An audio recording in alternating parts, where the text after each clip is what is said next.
This video will show how I made a combination airsoft sniper shotgun with the air pump in the stock. With one pellet loaded, it is quite a powerful rifle at range, and with multiple pellets it makes for an excellent room-clearing shotgun.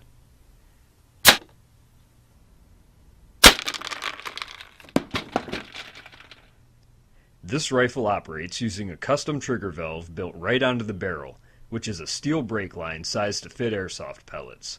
These are available at any auto parts store and can be purchased in several lengths to create a long barrel or a compact version of this project. The first step is to modify the brake line by drilling several holes about a 1/4 inch from the flare on one end.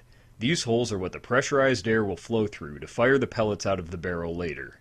4 evenly spaced 1/10 inch diameter holes will work nicely. To seal the barrel behind the holes, I'll start by placing a pin through the center of them. An airsoft pellet is then dropped down on top of the pin to create a small space that can be filled with hot glue.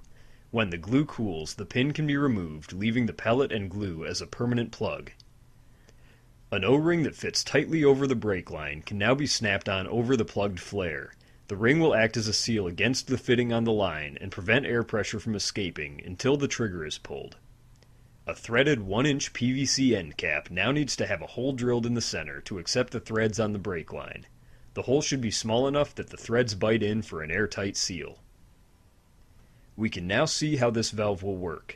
When the barrel is pulled forward, the O-ring will seal the chamber so it can be pressurized, and when pushed back, the air will rush through the holes drilled in the side to throw any projectile that has been loaded.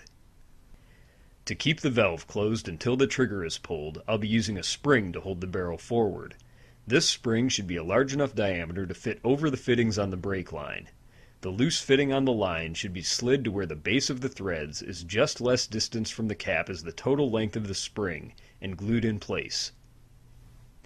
The spring can now be placed over the fittings and a washer over top of that. Next to go on is a nut, but since brake lines use fine threads rather than standard coarse threads, it may take some searching to find a nut the right size to fit them. If a nut cannot be found, the washer can simply be held on by hot glue. The trigger valve is now completed.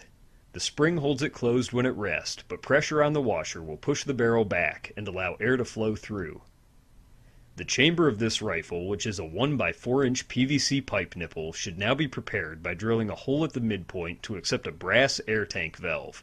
Again, the hole should be small enough that the threads bite in for a tight seal. With the air valve installed, the chamber is ready to be threaded onto the barrel, and to be sure that there are no leaks, some pipe thread paste should be applied first. To close off the far end of the chamber, some more paste on a second threaded cap will work perfectly. The stock is now the last piece to make this rifle fully functional. A compact bicycle pump clips right onto the brass valve, doubling as both the stock and the air supply. 2 or 3 pumps and a pellet down the barrel is all it takes to be ready to fire. As an additional modification, I've glued a holographic sight to the top of the chamber to fine-tune my accuracy. If you enjoyed this video, be sure to subscribe to my YouTube channel, Nighthawk in Light, and check out some of my past videos by clicking any of these boxes. Thanks for watching.